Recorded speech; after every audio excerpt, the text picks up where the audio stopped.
Before this episode begins, I want to take a moment to talk about a sad subject. This episode was recorded yesterday, Tuesday, September 18th, but in the night between then and now, Hope College lost one of its own. Dr. Jonathan Hagood, chair of the music department and a professor here at Hope, died unexpectedly. I was fortunate enough to have a class with Dr. Hagood and gain just a glimpse at the vast knowledge and skill he possessed.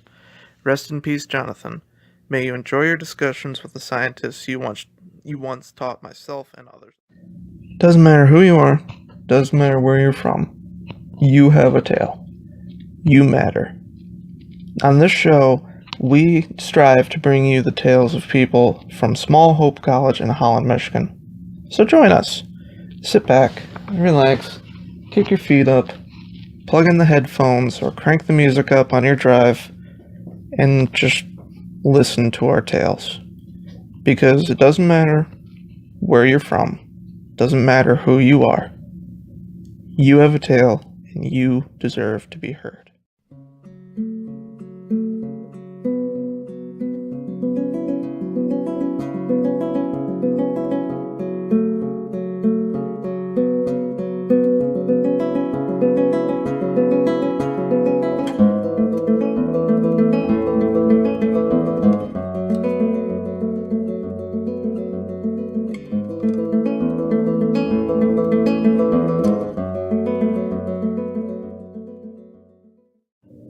Ladies, gentlemen, and everybody else, welcome to the Tales of Hope podcast.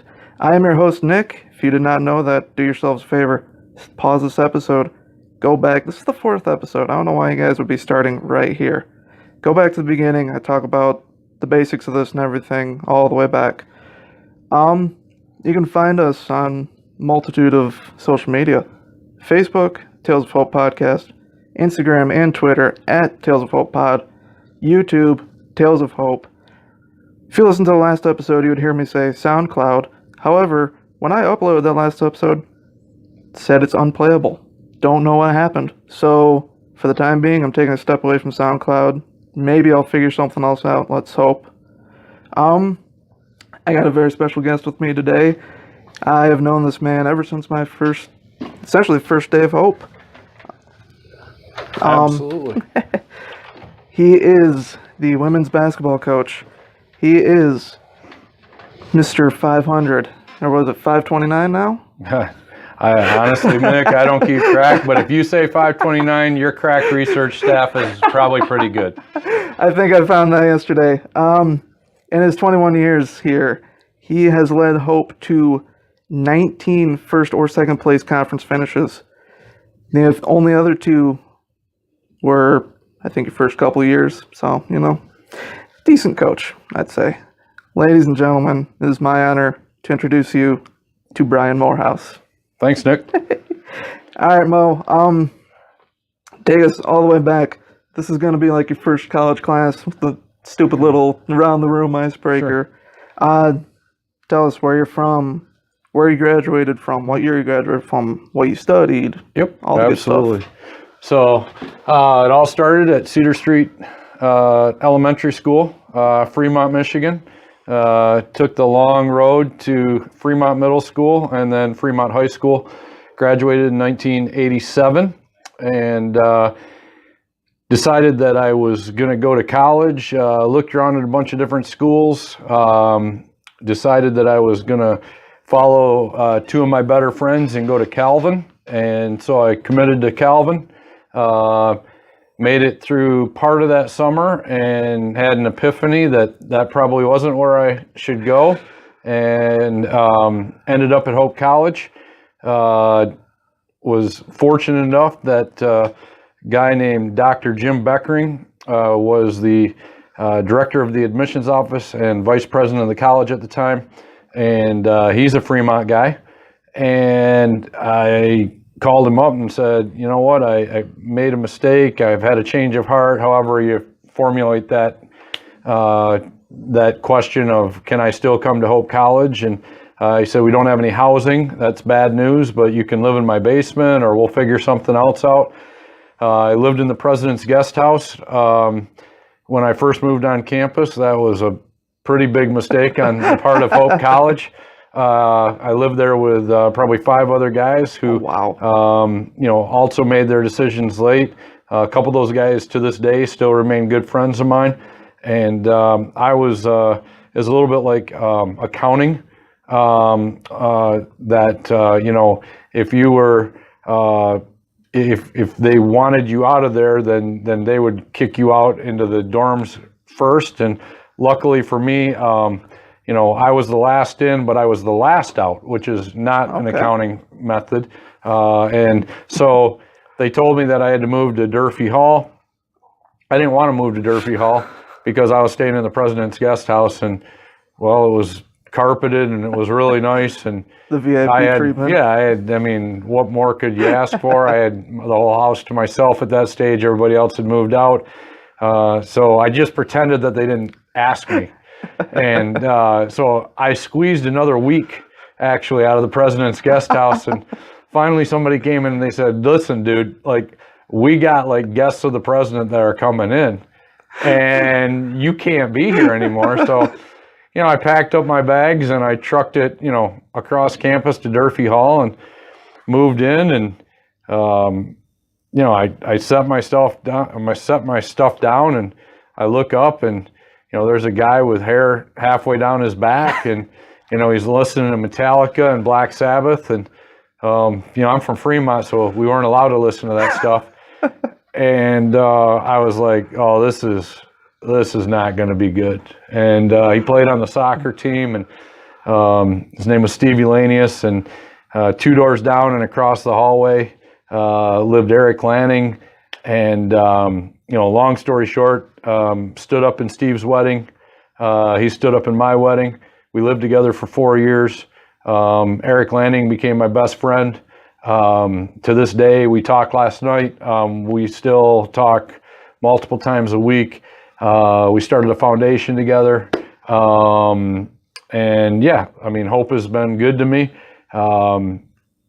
I'm in a pretty unique situation. I don't know that many other people have ever done this, but, I arrived in 1987 and I've never left, and that's 29 years. Wow. And I don't know that that's the way I planned it.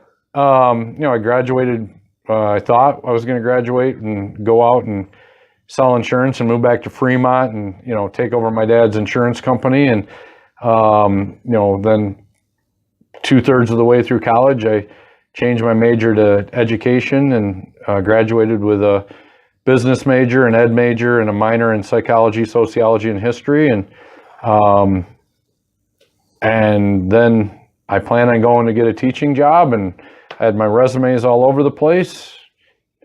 Coach Van Weeren, unbeknownst to me, dropped my resume off at the admissions office, and they called me up and asked if they could interview me along with 8 or 9 other people. And so I went to the interview.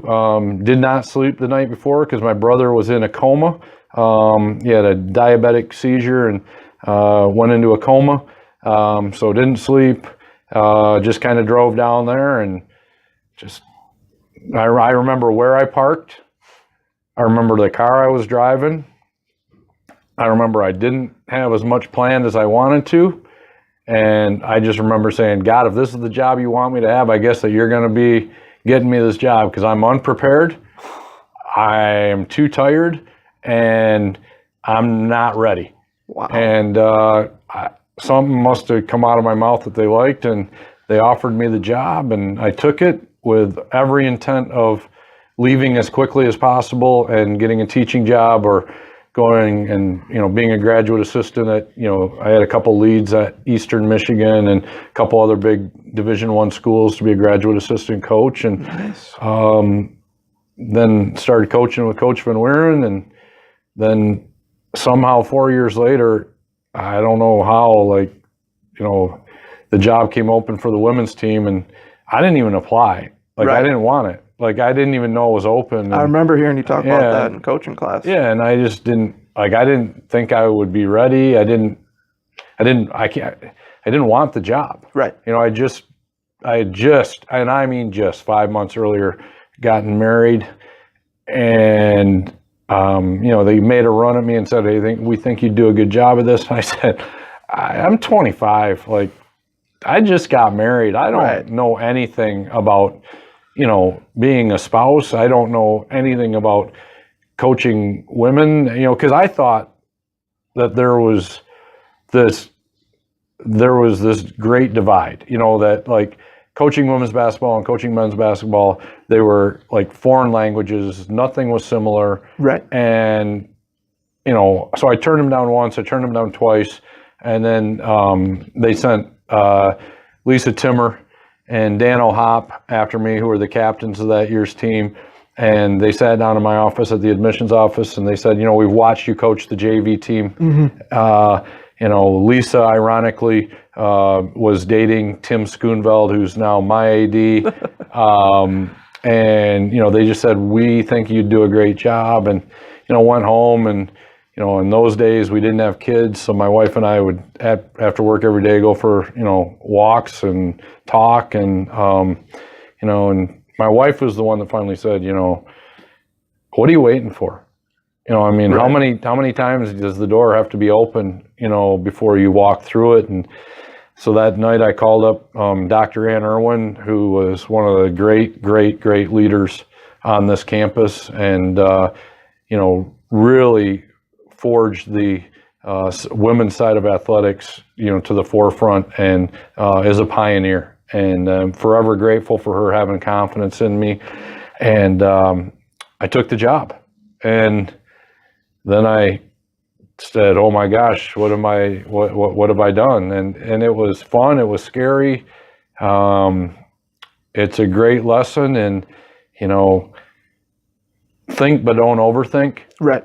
In life. And I was probably overthinking it and undervaluing myself. And just some really good life lessons came out of that. And 23 years later, I'm ready to start year number 23. Awesome. Well, take us all the way back. Talk about growing up in Fremont. What was that like? I don't think it was hard from the standpoint that, my family didn't have anything. I think it was, I think that there were things that my parents did that made my life easy. I think that there are things that my parents did that they were really intentional about challenging me and holding me to a high standard. Right. I can remember one specific story about, we lived on a 40-acre farm, which isn't, I wouldn't call that real farming. I would call that like a gentleman farmer, like where we had cows and horses, and we put some pigs in the bottom of our barn for a neighbor, and we had hay upstairs in the loft, and we had potatoes in our field, and stuff like that. But like my dad's real job, so to speak, wasn't farming. It's just kind of what we did to help make ends meet, because at that stage he was just getting started, going from an elementary school principal, my elementary school principal, to going into the insurance business. And, it was tough to make ends meet. And my mom was working at a farm market. So I saw a lot of great things through farming and, through orchards and the farm market. And, I remember getting off the bus, and, I got off the bus with, Danny Gutierrez. And, Danny Gutierrez was a migrant, son of a migrant worker. And he and all his family, we got off at the same stop, my mom's job at the farm market. And I can remember, getting off the bus, and, there were some days, we'd go out and we'd play touch football. And then there were other days where they'd hand us a bucket and they'd say, go pick apples. And, you learned what, failure was really quickly. When you're picking apples. And, I was always just blown away by, my bucket would be a third full and Danny would be getting onto a second bucket. And, Danny just busted his butt, and he knew that he was doing it for his family. Right. And, that was their way of life. That was their way of living, truly making ends meet. And then, it was weird because, every, November 1st or whatever, it felt like after Halloween, I'd lose one of my really good friends. I'd be like, where the heck did Danny go? Yeah. And, Danny got in his truck with his family, and they went back to Texas. And, than they work down there during their growing season. So I think I learned some really valuable lessons growing up in Fremont.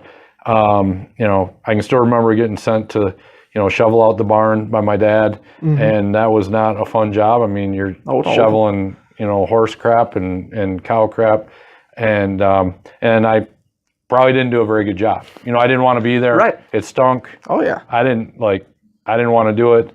Shoveled it out, came in, got hosed off, got showered off, thought, glad I'm done with that. My dad went out and checked on my work, walked in, and he goes, if a job's worth doing, it's worth doing right the first time. Get your stuff back on. I was like, are you kidding me?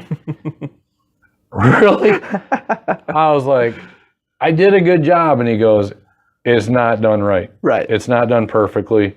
If a job's worth doing, do it right the first time. You don't have to do it the second time. And, it's kind of things like that I've learned over time that, I don't know, they stick with you. Oh, yeah. Right. And but I mean, we didn't grow up with nothing. I mean, I had a good life growing up, and, probably the best day of my childhood was when my dad decided to take the hay in the barn and get rid of it.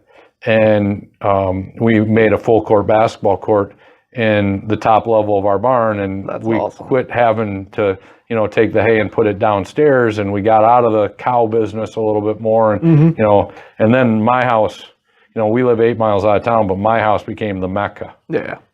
All my friends.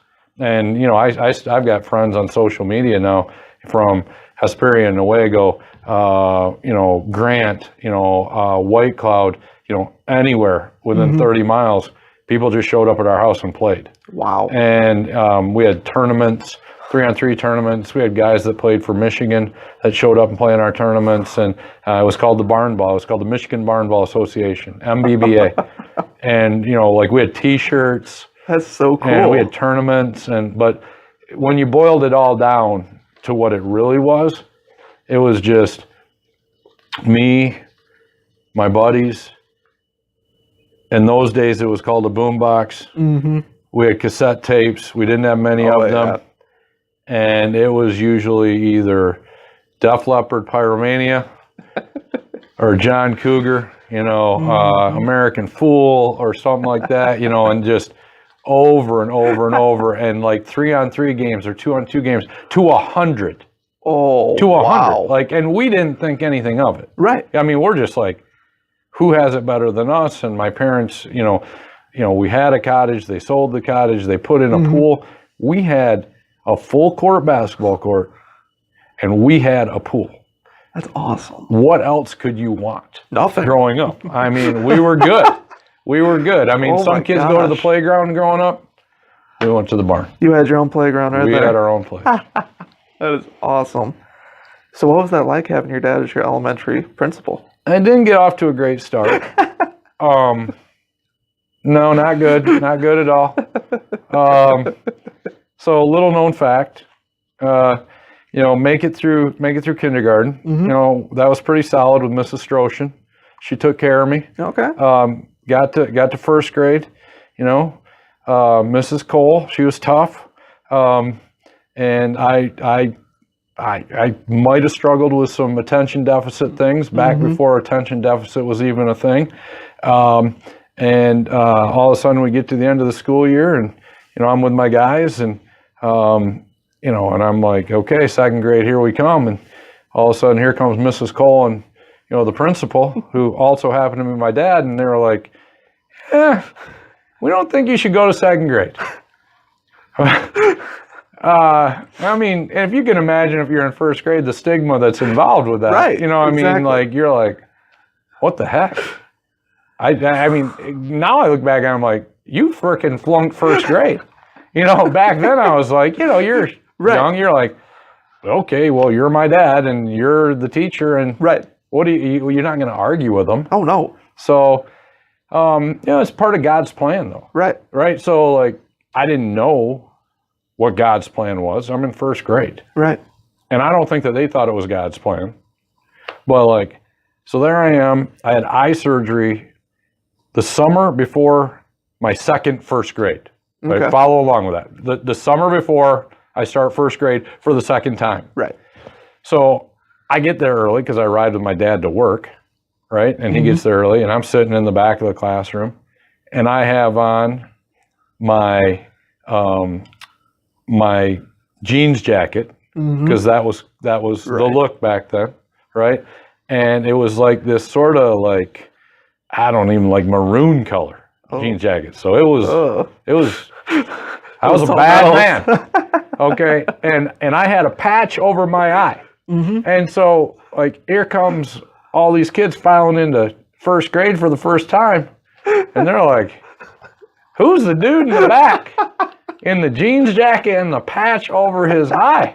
And my gosh. so Tony, my friend, my still my best friend since first grade, Tony Camden. Wow. Another guy that lives in Zeeland with me now, Steve Eckert. His name's Mooch. So I got Tico, Tony. I got Mooch.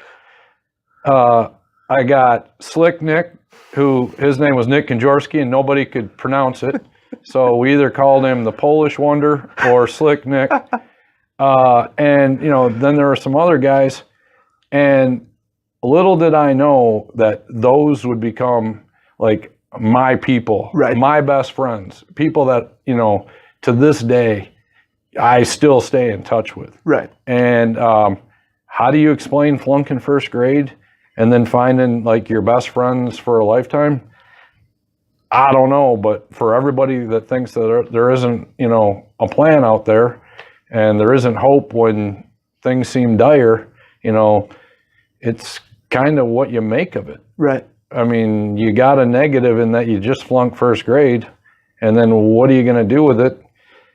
I made great friends, graduated 5th in my class from Fremont, went on to college, and, you know, the ironic thing is the guy that flunked first grade had a 3.87 at Hope College. And so, you know, I learned to manage my ADD, I think, kind of, and use it to my, to use it for the good. Right. I don't know if ADD, I mean, people that have ADD might argue with me and say there is no good, but I managed to control it, harness it a little bit, and, you know, make it work for me. And to this day, I have a hard time like keeping my thoughts straight, you know, for long periods of time. I have a hard time staying on task for, you know, long times, but I've learned how to cope with it and get up, move around, come back. You learn how to deal with what you got. And exactly. Again, I've never gone to the doctor. I've never had medication, but I'm pretty sure if you go down the checklist of ADD, I got a pretty good case of it. Yeah. So obviously high school basketball was a big thing for you. Yep. What I else? thought I was a big deal. What else did you do? 3 sports. You know, I wanted to be the best at basketball. Right. And I also, I had a brief encounter with football in middle school. I could not have weighed more than 62 pounds. And they put me at center because I was the only guy on the team that could hike it through my legs in the shotgun, which the coach at that time thought would be the best offense for us. That lasted 1 year, so I got out of that sport. And I ended up being a 3-sport varsity guy in Fremont. I was baseball, basketball, but by far my best sport was golf. I just didn't, I knew it, but like I was a social enough guy that I wanted to be like best at basketball. Right. And all my guys played baseball, even though I was horrible. Right. But I was a really good golfer. And, you know, I was all state. Luckily, not luckily, I was all state because I really worked at it. And, you know, it was the one sport that I could play where I completely had, like, it was on me, everything. Exactly. Right. So I wasn't dependent on somebody else making a shot. You know, I wasn't held back by the fact that I wasn't the fastest. I couldn't jump the highest. Like, you know, I was smart in basketball, but I was a little bit physically limited. And I grew late. I grew really late. Gotcha. So, you know, I think I graduated from high school and I was probably like 5'9", 5'10", like 142 pounds, like wringing wet. I was skinny, scrawny, and then I went to college. I got stronger, but Right. and I thought I was going to play basketball when I went to college, and but part of me, I think, kind of knew I wasn't. Okay. I don't know how to explain. Like, I think I was good for Fremont, but I think in the back of my mind, I knew that I wasn't good. Right. And our team, we had really good teams, when I was in high school at Fremont. We Yeah, oh yeah. we're 20-0 my junior year, won a district championship my senior year. We were really good. But I think in my mind, this is before AAU. Right. This is before all this other stuff. So like, we didn't really know what was like 4 counties over. Right. We kind of knew, what was in Muskegon when we go play those guys. Yep. We played in Grand Rapids. We knew, a little bit of the good teams that were coming out of there. Holland Christian, Grand Rapids South Christian. We played Central High. We go and play a little bit at team camps in the summertime. And I saw just enough where I was like, there's some dudes out here that are pretty good. But I was still harboring that hope in my mind, like, Exactly. who wants to give it up, right? Right. That's what you love. If I was smart, I would have come here and played golf, True. right? But I wasn't smart, and I was hanging on to the dream.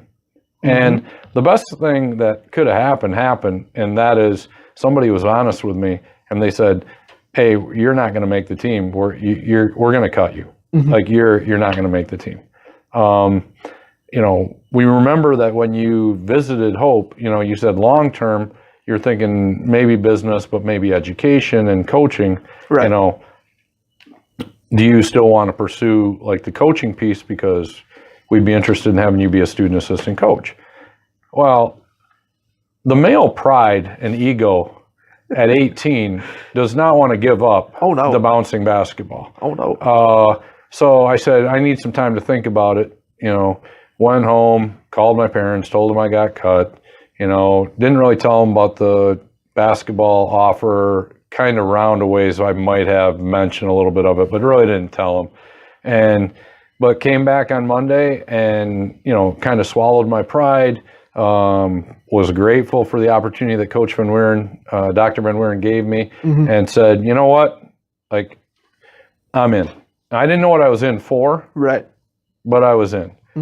And then it was just like, take all the great lessons I learned in high school from Coach Eckert, Coach Westling, my dad, Mr. Sloopmaker, and then come and start learning from college coaches like, Matt Neal and Glenn Van Weeren and Tom Davilar and, really great people like that who had a lot of knowledge. And I must have been like a pain in the butt, because I look at like how a lot of managers or student assistants do it now, and I just didn't know any better. Right. So like wherever Matt walked during practice, like I walked. And then when I went up with Van Weeren, like wherever Van Weeren was, like I was like a half step away from him. Right. And now I look back on it, I was like, I must have been annoying, because now I'm like, why wouldn't I have been like, 40 feet away? Right.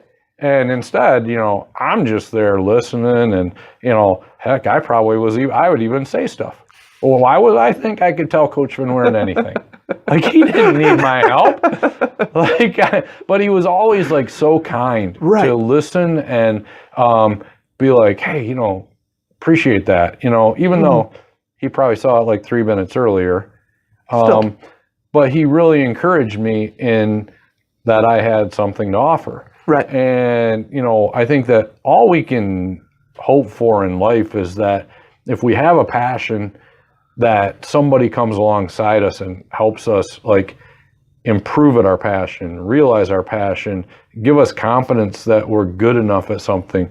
Because I think we live in a world where it's all about comparison. Seldom do we match up to what we see on, and nowadays, now in this day and age, Instagram or, Facebook or Twitter, we don't ever look right. We don't ever have the wisdom that people say on these things. We're not in the right picture with the right people. And so I think you start to think that you're not good enough. Right. And, Coach Tim Schoonveld said something to me probably 5-6 years ago. He said, comparison is the great thief of joy. And I mean, the day that he said that, I was like, wow, like there's a lot of wisdom in, those 4 or 5 words. Right. And I think that we live unhappy as a society, not because we want to, it's because we choose to compare ourselves to everybody else. And the sooner that we can just dive into the idea that I'm going to get out of bed in the morning, I'm not going to lay there, I'm not going to think about the dread that I have moving forward, but I'm just going to fire myself out of bed and go headlong into the day and just attack it with, graciousness and,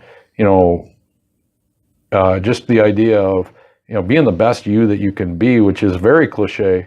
But if you think about it, what else is there than being the best you that you can be and help other people be the best they can be? Right. The alternative to that is, being not gracious, being filled with anxiety, being filled with a fear of failure, and not living into other people. And I'm not perfect.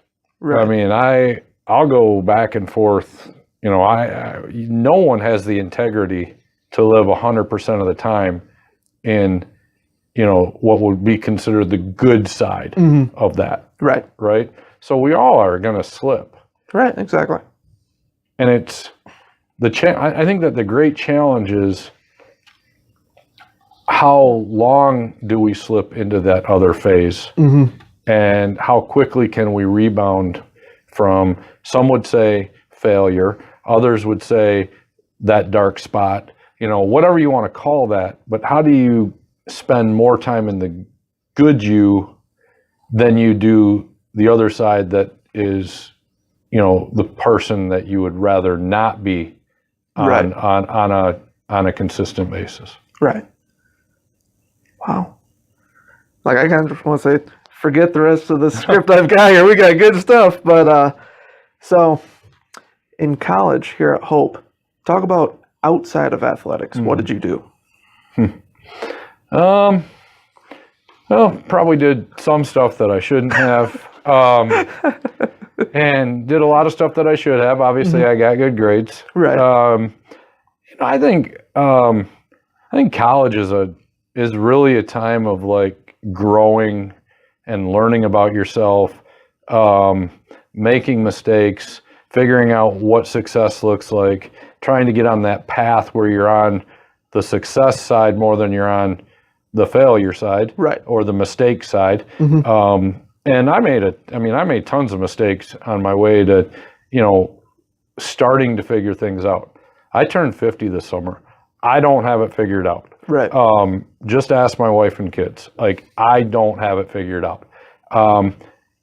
I try, and I think I'm well intentioned on most days, but you just, you're gonna make mistakes. How quickly do you recover? What did I do when I wasn't going to basketball practice? I studied, hung out with my friends. I actually had a ton of friends that were soccer players, which is quite unique in that Fremont, Michigan did not have soccer.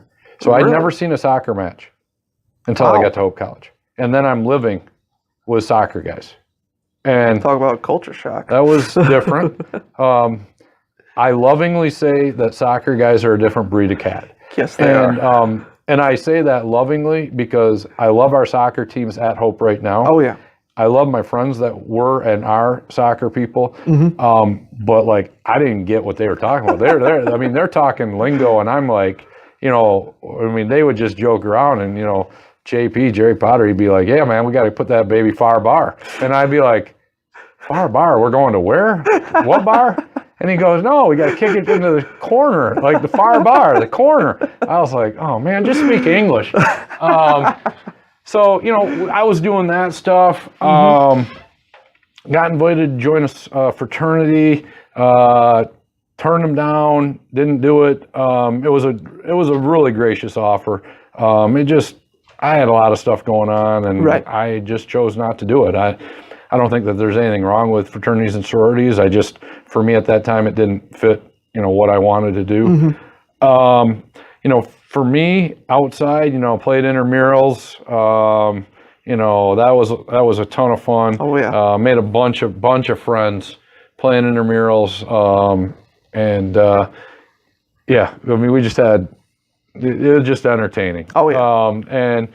A lot of social life, a lot of basketball, a lot of studying, just kind of figuring out life as I went. Had some amazing professors, people that, to this day I still stay in contact with, tremendous influences Oh, yeah. on me. And, to this day, I probably owe all of, a lot of people a handwritten note that I don't write, but, the impact that those people had on me was tremendous and very much helping, very formative in Oh, yeah. who I am now. Oh, yeah. Wow. So, as you said, after you were done, you never left hope. Tried, but talk a little bit about when you got married. When did you meet Liz? Well, the college won't be happy to know this, but I was in my first year in the admissions office, and there was this girl named Kristen Cooper. Okay. And since my sophomore year, Kristen Cooper had cut my hair, which is tremendously ironic if we were on videotape right now, because I have no hair. I shaved my head because I have no hair. And but so I stayed in touch with her, and we became really good friends, right? And I had this dog. His name was Chewbacca. His full name was Chocolate Thunder Chewbacca Mo. He was a 90-pound chocolate lab, and he lived with me. And again, I lived with soccer guys, right? Right. And so I would take Chewbacca with me, and I'd go watch the soccer games, right? Yeah. So I got my dog with me there, and you of course can't sit in the stands, and we were pretty good back then, and or just he and I are basically hanging out, laying on the ground, on the grass, and Cooper comes walking up, and and she said, I said, Cooper, Kristen, I said, I need a haircut. And I didn't even notice who she was with. And, my wife tells me to this day that we had a incredibly brief conversation. She pet my dog, and then she kept going. I don't remember it. So when they say love at first sight, I don't think so. So I go over there to get my hair cut. And, Kristen's nice enough to cut it for me. And, Liz comes walking out, and, we're just sitting there around their table at, I don't know, one of the cottages across from Scott and Lichty, okay? Okay. So we're there, and, get my hair cut, and, Liz comes out, we're talking, we're chatting it up with she and Kristen. I'm like, yep, I gotta go. So I drive home. I'm living out on Lake Michigan at the time in a cottage. Ooh. And in Castle Park, which ironically is where The Wizard of Oz was either written or something like that, Yellow Brick Road. And I remember picking up the phone, not my cell phone, because we didn't have them back then. Right. I picked up the phone with the wire to the wall, and I remember calling up Coop, and I said, Coop, who is that girl that was there today? And she goes, oh, that was Liz. And I go, huh. And I said, and she goes, what? And I go, I don't suppose that she would have a boyfriend right now or anything like that, or you think she'd be open to going out and getting something to eat? And she goes, well, I don't know. Why don't you ask her? And she hands her the phone, and I was like, I'm immature, stumble over my words. And Right. by the grace of God, she agreed to go out to eat with me. And I made it into the longest date of all time. Really? I was like, okay, we're going to go get something to eat. Let's see how this goes. And then I'll get her home. If it's not going good, like we're getting the train off the tracks before we crash, right? And so I was like, oh, dinner was pretty good. Like, very pretty girl, incredibly intelligent, can have a conversation, funny. I was like, I was thinking we'd also go to this place called Maze Craze. So back in the day, there was this place, and you could like walk through this big maze. It was this huge building. You go through this maze, you time yourself and see how fast you get through. That's kind of cool. So I was like, okay, that's cool. I mean, this is going pretty well. We want this to keep going. Right. It's like, if this was poker, we'd be slow playing it right now, right? Like slow playing it, not showing your hand. Right. So we do that, and I was like, all right, that went pretty good. I was like, maybe she'll go to a movie with me tonight too. So I said, hey, want to go to a movie? We went to one of the worst Christmas movies ever. I don't even remember, to this day, I don't remember the name of it.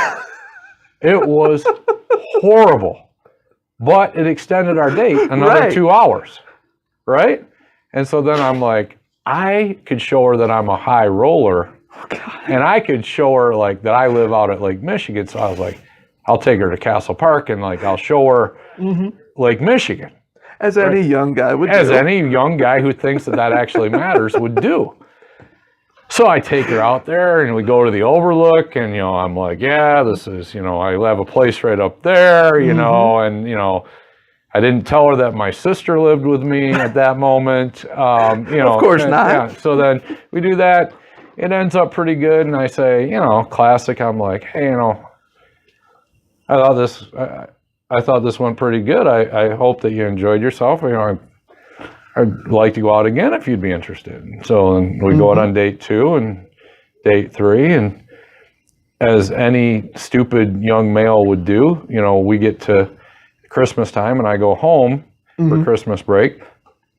And what you're supposed to do in that situation is you're supposed to continue the conversation. You're supposed to call. You're supposed to show, that you care and all this stuff. Not me. I'm scared of, I'm scared of relationships. I'm scared of commitment, as any male is. And so I just don't call her for 4 days, 5 days, And so, so anyway, I get back and she's like, dude, what the heck? I was like, kind of busy, but luckily she gave me grace, and we kept dating. And, then it was, about 13 months later, I think, what, like 5 months, probably 4 months before, I was like, I think this is the one. I think I should get married. I think I should ask her, how do you do this? Like, I don't know. I'm clueless. So I somehow thought it would be a good idea, after I bought this ring, to rent a Santa suit,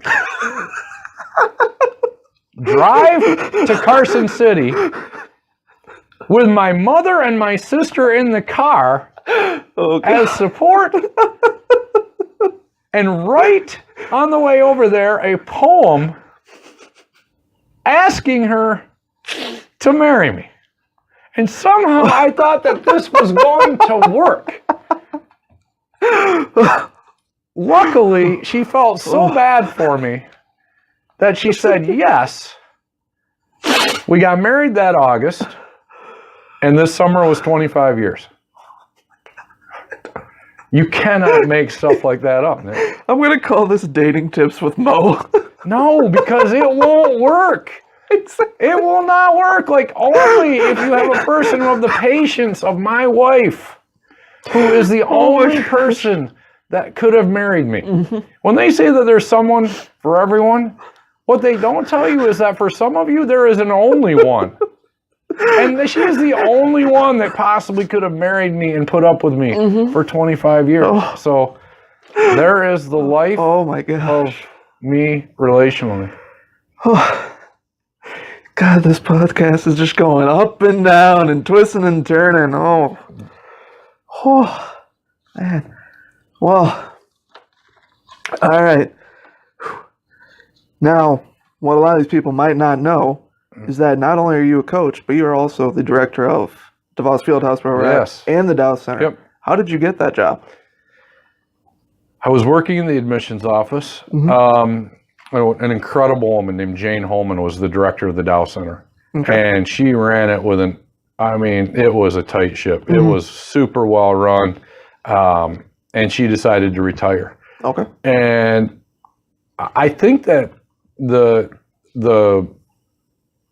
people in the kinesiology, exercise science, athletic department really felt like it would, the best move would be to try to get the women's basketball coach, over closer to the athletic department. Exactly. And, I didn't have my PhD. I wasn't going to be a professor. And this was a way to do that. I had a business background, so the finances of the Dow Center worked. I had a human resources. I had overseen student workers at the admissions office, so that piece worked.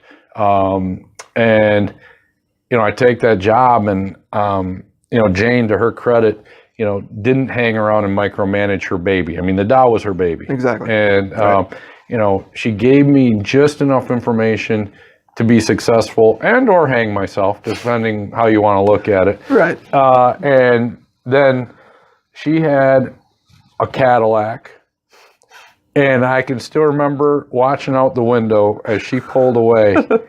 And I was like, man, there goes my lifeline. They just gave this building to some 27-year-old guy who doesn't know what he's doing and said, good luck. And thank God for people like George Kraft, Doug Weirmeyer, who helped shepherd me through being the Dow director the first couple of years. I can remember John Patnott looking at me and yelling at me. And this was like before, the softer side of John came out. And he was my head resident as a freshman at Dykstra Hall. Wow. So he kind of knew me from that, and that couldn't have made a very good impression on him. And then all of a sudden, I'm in charge of the Dow Center, and more importantly, I'm in charge of the pool, the lifeguards, the cleanliness of the pool. And I didn't know what I was doing. And I can still remember him just getting mad at me and going, what don't you understand about the lifeguard isn't doing their job? And, and it was great because I needed that. Exactly. And so I could either fight back and cuss and scream, or I could swallow my pride and go, I really don't know what I'm doing. And I learned on the job, and I learned, through people that were patient with me, like JP and Doug Weirmeyer and George Kraft, that probably, would sometimes watch me walk down the hall and shake their heads and go, what in the world? And then I think other times they're like, you know what, he's doing a good job. And I really grew into that job, and I grew into oversighting student employees. And I think a lot of people want to make me, the women's basketball coach at Hope, but I also really love my job as the DeVos Fieldhouse director and the Dow Center director because of the influence that the students have had on me. And what I hope is, in some small way, the influence that, I can have on the student employees. Yeah. No, yeah. So, obviously I worked for you for all 5 years. Yep. I know small part of your job. What exactly goes into being the director? I oversee all the scheduling in the building. So, if we're going to have an event in here, I need to okay that. Right. I work closely with the Events and Conference Services office. I work closely with our physical plant, our custodial staff, oversee all the student workers, set the schedule for the student workers, hire, fire student workers. Probably the in-between of hire and fire is mentor student workers who might not have it figured out on how to be a good employee, what responsibility looks like, what being on time looks like, and help maybe give them another chance that maybe on strike one I would like to fire them, but kind of look back on my life and look at some of the second chances I've had, and just realize that you need to meet people where they're at and help them, and not give them unconditional grace as far as like, well, you're late for the third time. Some people just sometimes need to get fired to figure out their life. Exactly. But then other times you can mentor people and get them on the right track, and they can become really, really tremendous student employees. Oh, yeah. And so then because DeVos opened 2004. 13 years ago, about 12 years ago, 13 years ago. Okay. Yeah, when the DeVos opened, they asked me if I wanted to oversight the Dow and the DeVos. I was young. I thought, how hard could it be? All we're going to have in there, they told me, was basketball and volleyball and summer camps. Right. And I thought, all right, like I can do that and be the Dow director, and Right. yeah, this will work. That's not how it worked. Now we've got Christ in Youth. We've got, the business management, night where they bring in employers from all over West Michigan. Yep. We host junior days. We host senior days. We host night now, and everything else that goes along with that. So the building has become a lot more complex, but I love a challenge, and Right. I enjoy helping to oversight those. But there's no way I could do that that job without the help of people like what was Doug Weirmeyer, which is now Mike Culver, which is Mike Culver's staff now, with people from events and conferences, like Teresa Bravada and Christy Dunn and Derek Emerson, and the list goes on and on and on over there. And so for me, the key has always been know how smart you are. Yep. Find great people and then lean into them.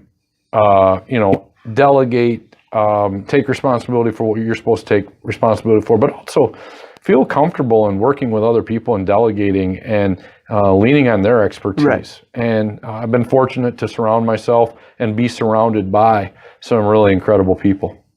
Oh, yeah. So, kind of going back to, well, I guess this would be between both coaching and your leadership style as the director. Who has been your biggest influences in those fields? My biggest influences in basketball are going to be Coach Van Weeren and my dad. My biggest influences professionally, in my building management and things like that are going to be probably George Kraft and Rich Ray. Okay. And one of my biggest influences is going to be Ann Irwin, Dr. Irwin, my first athletic director. I think the important thing with her was she gave me grace when I was making my mistakes. Right. She gave me encouragement, and she fought for me when I was a young coach. And the women's side has morphed.